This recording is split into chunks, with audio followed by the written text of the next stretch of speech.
How's it going, guys? How are y'all doing? Before I talk about Superman and Lois, I want to talk about the passing of Comicstorian. He passed away a few days ago from a car accident. Um, it took a, a lot of people surprised. A lot of people were surprised, including myself. I've seen people on Twitter remembering him, talking good things about him. So I want to do the same thing. I don't know him personally. I actually wanted to meet him.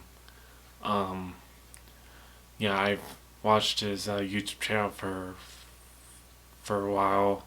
Um, Probably like 5, 6 years. Um, Off and on through the years. I really enjoyed how he voiced over talking about the comics. Yeah, Watching the Injustice video, which is had like over 5 million views or something like that. That's when I started to get to know Comicstorian, um, and I've watched him ever since. I've watched him about um, videos about the Flash, the Arrowverse, the MCU, the DCU. He had great content. One of my favorite series of his was The Problem With. I might link it into my video, either in the cards or a link in the description. But I really enjoyed that series a lot, talking about the problem with certain aspects in the comic history and the characters. And honestly, I agree. It's nice to critique your favorite things for it to be improved. Um, so it's a shock. Um, he's a Comicstorian is one of the best people I've ever seen on YouTube. I felt seeing watching these videos because it's nice to see someone who has similar passion that I have and many people have with comic books. Seeing it on Twitter, any other social media, it's kind of awesome actually. People talking about comic books without being fun of or anything like that. And I'd say, rest in peace, Comicstorian. I'll remember you forever and always. So about Superman and Lois, I've watched it on Max, all 3 seasons. I have to say, what a show. This is how you do Superman right with this show. I was wondering, like, why didn't we get this in the movies? Um,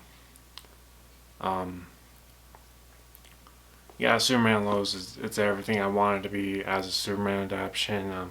Him being a family man and still doing his superhero stuff, and the storylines are really good.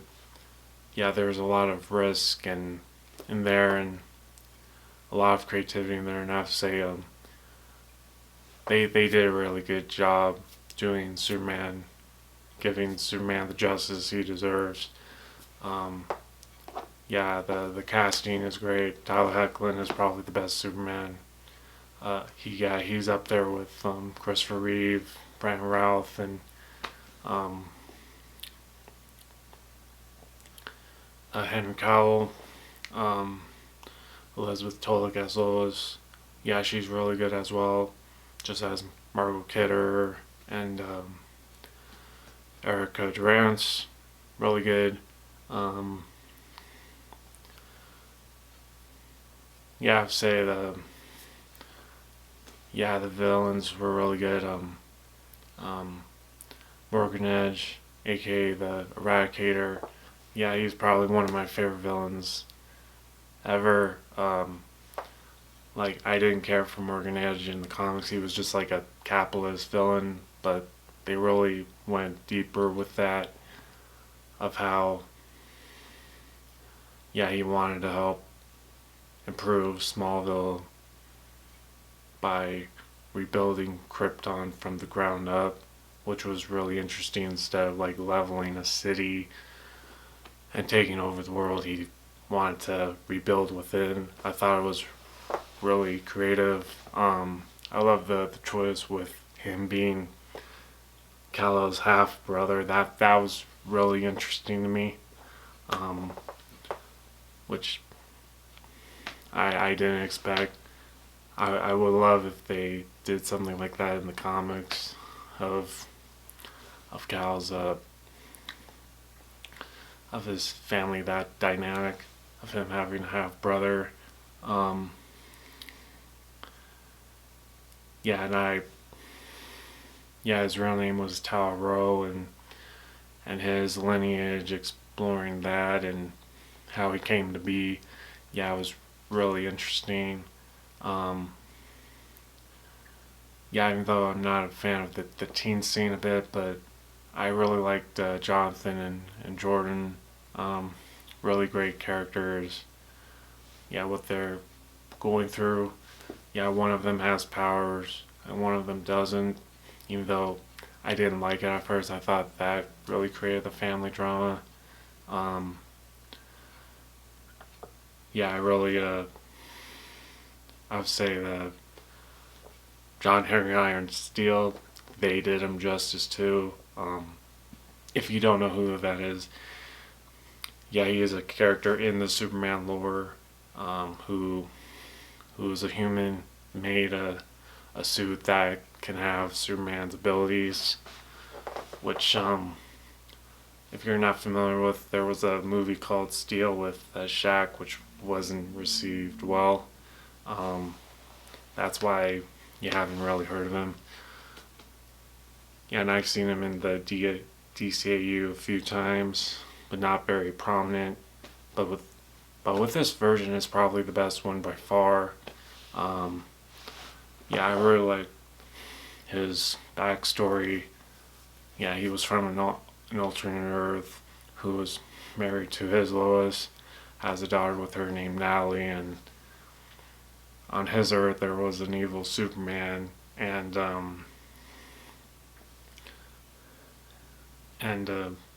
annihilated his Earth, and that's how he landed on the main one and believed Superman was evil, but it was a misunderstanding. Yeah, I thought that whole plot point was pretty interesting. Um, yeah, and I really liked how they made amends over it, came to their understanding with each other, and yeah, and also I really loved Superman's backstory of um, how Jonathan Kent, how he died, like in in Superman 1978, he died of a heart attack when he was a teen. Yeah, I think why that death was better than Man of Steel is because of how, even though Superman, he can do these amazing things, but he still can't save everyone like from a natural death. I thought that was a really compelling conflict with him, realizing that even though he has all these powers, he is still human, and also Martha died years later when he was an adult. Yeah, I find that compelling because of that that things do happen naturally, even though they're not in his control. I think that would be better than having a tragic origin of like how Bruce Wayne's parents were killed by the alley, or Spider-Man's parent. I mean, Peter Parker's uncle got shot because of Peter's inaction of taking down the criminal. I think that's better because it showcased what he has to live with, regardless of having the powers of God. He is still human, and he will go through the ups and downs. Yeah, which I really love. I really liked how Bizarro came to be in season 2. That was interesting. It happened in the comics too that he came to an Earth where it's a cube. In the comics, that Bizarro, it said that on DC Database that he created it, but with this, it was already established before that, which was pretty interesting. And instead of the sun being yellow, it's red, and how for Bizarro he was Superman, but in a different way. And I thought that was very compelling to do Bizarro.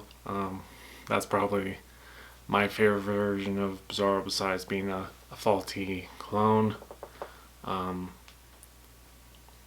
really liked how he got his look was because of his kryptonite addiction, which was pretty interesting, even though Superman is weakened by kryptonite, but the Bizarro version, he can absorb it. That was interesting, even in the comics. There was this character named Anderson, which I wish they could have done more with him. Ian Cohen, a great actor. I love the Teen Wolf reunion with Ian and Tyler. That was pretty cool. I did feel like, he was like a carbon copy of General Lane. I did wish they could have done more with him, though. Also, there was another villain I didn't care for, Allie Allison. The whole cult thing and her whole motivation about having a complete self. I was like, what were they going? Why are they doing this? I was actually expecting more Bizarro stuff, but that kind of got sidelined for this. I do like season 2 regardless. And it said that Allie Allison was Parasite, even though Parasite was not like that in the comics. That's what I wish the Anderson character was, Parasite, that he wanted to be like the next Superman and then it went wrong. I think that would have been a much more compelling idea, that Anderson looked up to Superman and it didn't fit like how he envisioned him, so he would want to become the new Superman, and then it went horribly wrong with becoming Parasite, who looked like a pink guy in the comics. That would have been more compelling than what we got, but all in all, what a still a great show. I would prefer Superman and Lois season 2 over all of the other Arrowverse seasons that are not so good, especially Flash season 9, which I already made a video for. Superman and Lois season 3. It piqued my interest again. I really liked how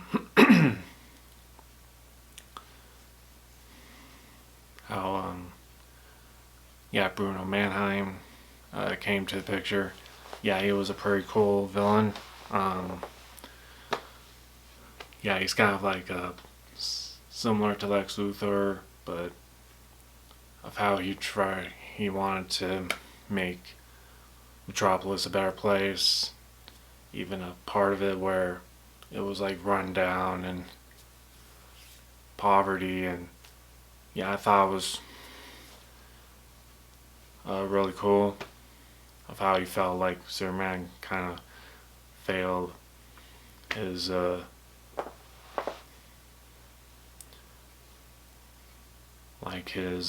area.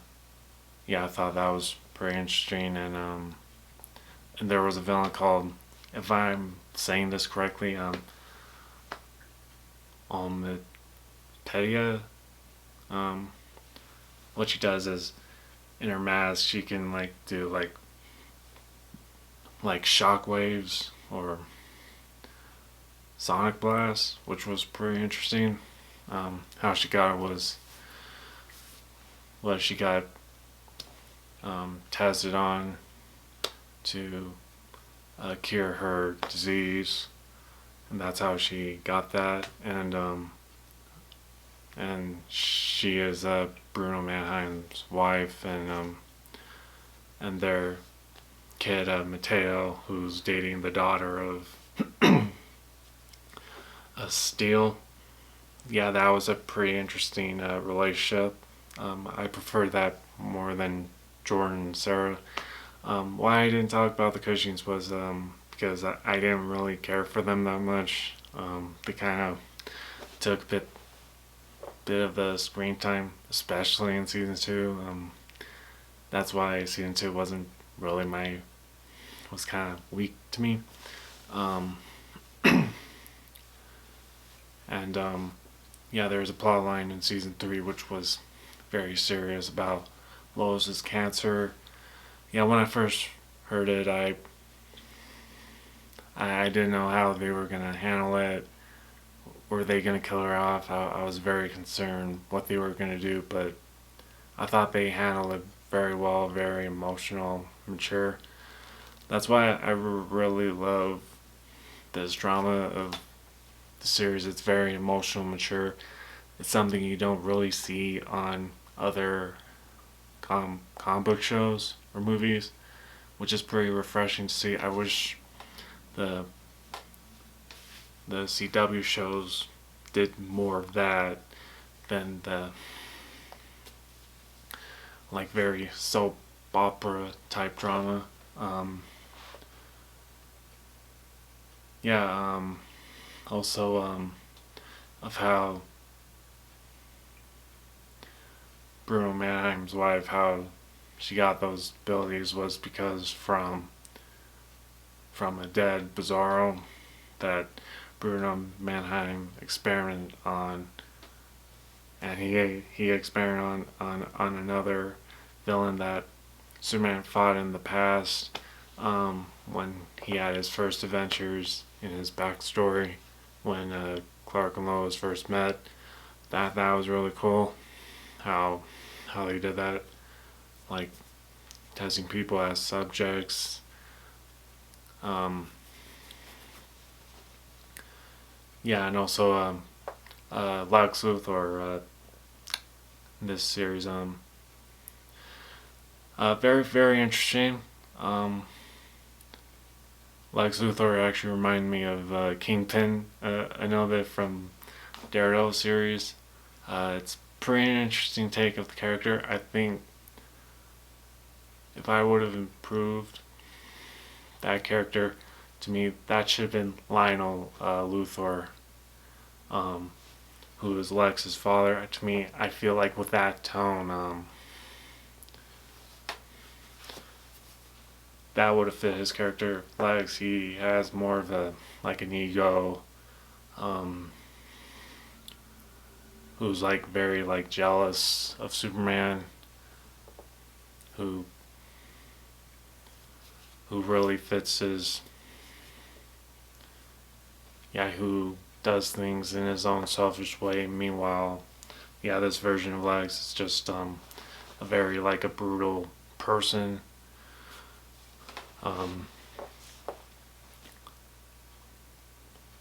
So yeah, I would say how he really controlled things while being in prison, which is also a kingpin thing to do. I thought that was very creative.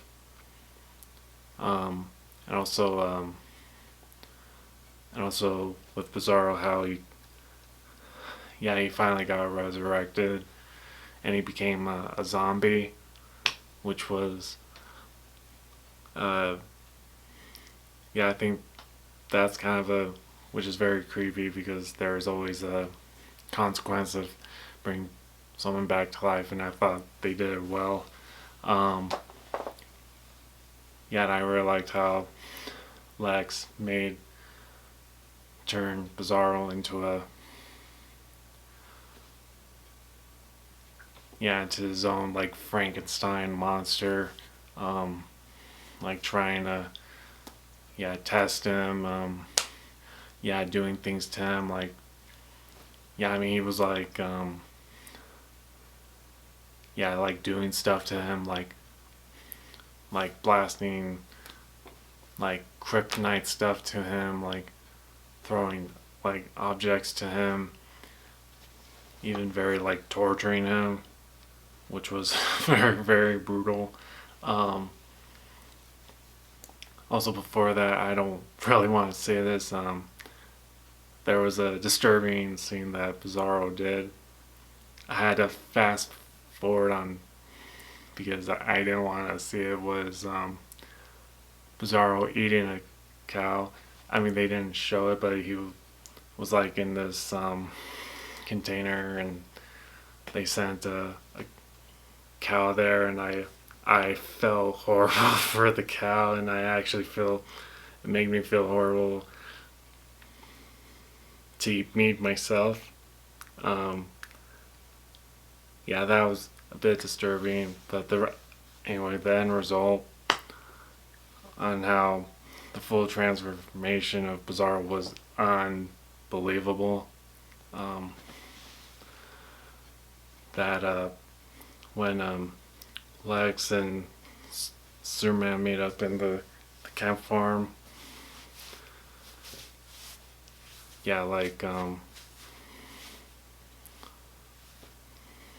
Lex was like threatening him, and he said, "Do you have the feeling to die, Superman?" And he clicked I forgot that device called. Was it like a corresponder? Yeah, he activated that, and he said, "You're about to," and something landed on the Kent barn, and it went on fire, and there was a bunch of smoke and flames, and something came out, and it was Doomsday. I mean,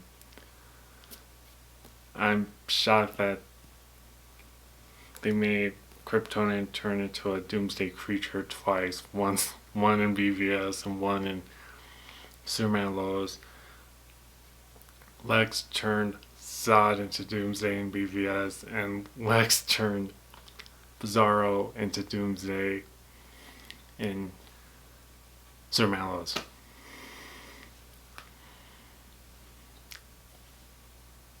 Yeah, and it ended on a cliffhanger with Superman and Doomsday fighting on the moon. I thought that was perfect. If I would rate the series, I would have given it a 10 out of 10. I feel like this is how I envisioned Superman, and it really blew my expectations in the water. And I do hope we'll get a season 4 this. They said we're gonna have a season 4 this fall. Unfortunately, it's gonna be the last season because of the upcoming DCU. But I do think it'll end on a good note. I might make a video about how I envision Superman and Lois season 4, but we'll see where it goes. So well, anyway, let's get talking to you guys. I'll see you guys later. Peace.